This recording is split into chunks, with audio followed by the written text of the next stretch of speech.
I think it is David who is talking, because David wrote the Psalms. In those passages, I see connection. I see connection between David and Jesus when Jesus rules on earth someday after thrashing the raging nations who are against David's seed, the Jews in Israel.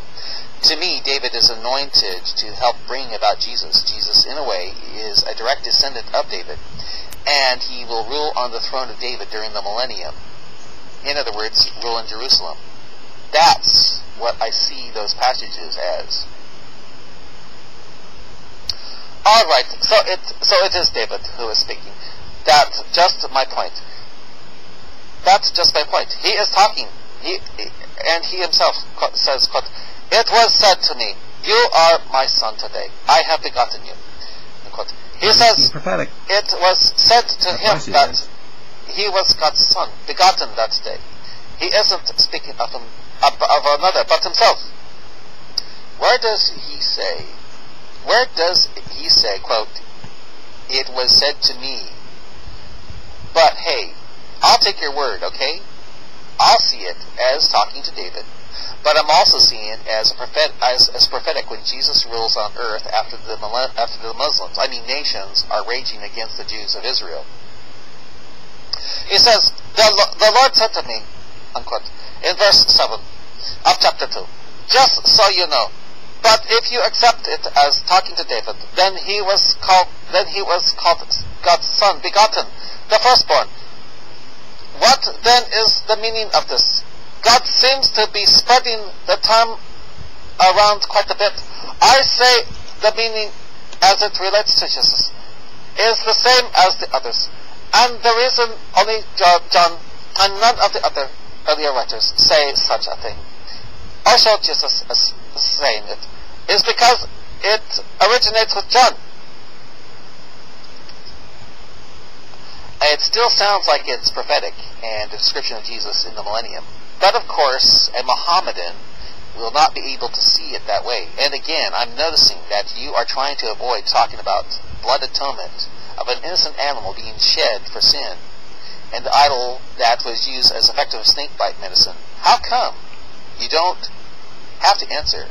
For those who are reading or seeing this video and are Christian already know the answer. You can think it whatever you want to. Doesn't make it the case or change the fact that David is the speaker and said me. But of course you wouldn't want to accept that. Also, I'm not avoiding anything. I asked you which part of the snake pit you wanted to do first. You haven't answered yet. Okay, why did God put that passage about an idol used as a successful snake bite medicine when those bitten by snakes looked up at it? Explain, please. Then we will move on to the atonement. Spotless lamb blood and matzah bread that is, quote, striped and pierced, unquote, and without leaven, which I see as Jesus being without sin. Where does David say, and by the way, where does David say me, when it sounds like it's talking about the future Jesus with Muslims, nations raging? What does it say me? What does it say me? Verse 7, I will declare the decree. The Lord said to me, you are my son, today I have begotten you. Well, you know something? I'm going to say David was saying that, and I'm going to believe he was saying that as prophecy unfolding in the future when Jesus would be kicking it real on earth later on. He doesn't respond.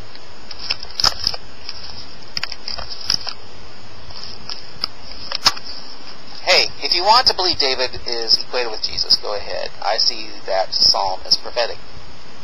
Psalm 2. This is Psalm 2:1. Why do the nations rage? The people plot a vain thing. The Muslims plotting the destruction of Israel in the future.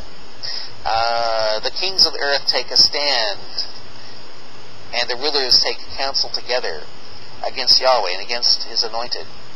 That would be Israel, I'm betting, saying, let's break their bonds apart and cast their cords from us. Right, no more occupation, quote, Israeli occupation, unquote. That's what they're saying here.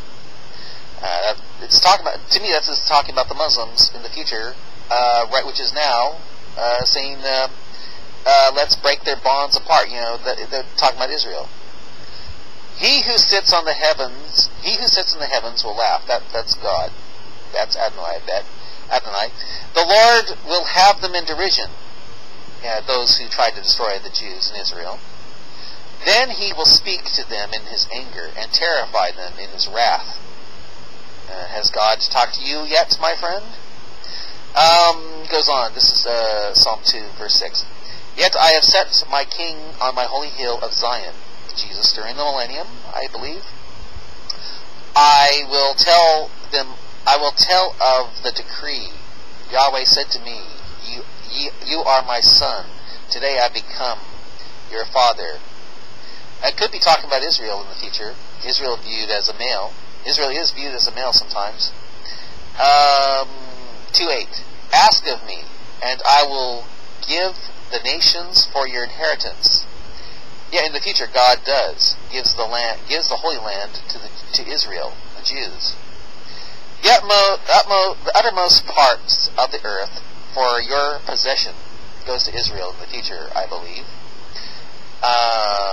This is Psalm 2:9 says, you shall break them with a rod of iron. Could be Jesus, could be the Jews, could be David in the future during the millennium. You shall dash them in pieces like a potter's vessel.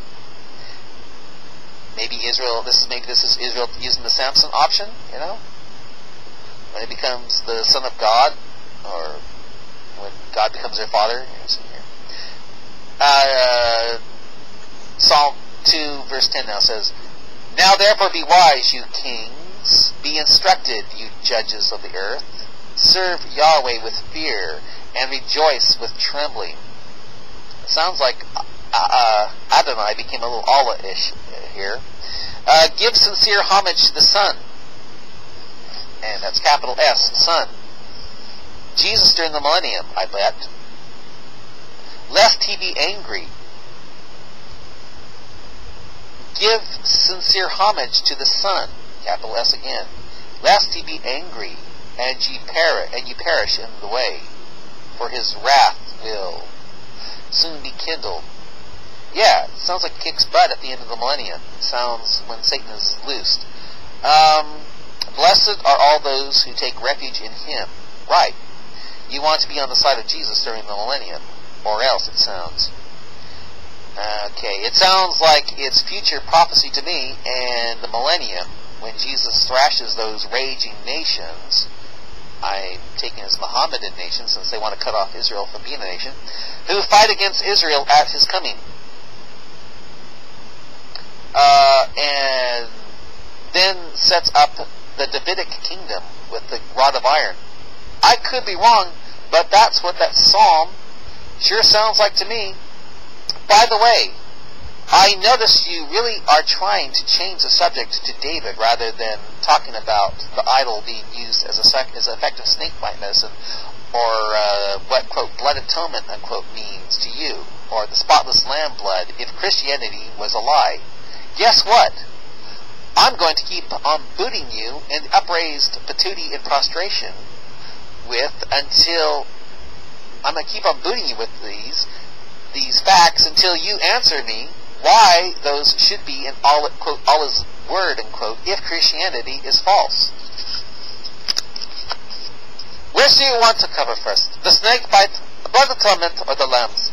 Just say the word. I will skip all my points and do it in a vacuum if it will silence you, and do them after to support my assertions. Okay, start with blood atonement of innocent animals. Atonement for who? Atonement for what?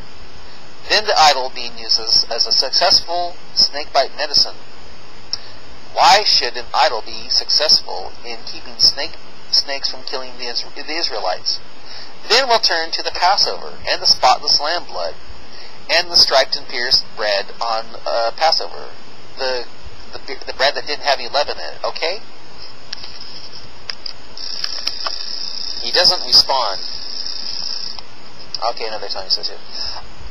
I'm sorry, but you are quite wrong.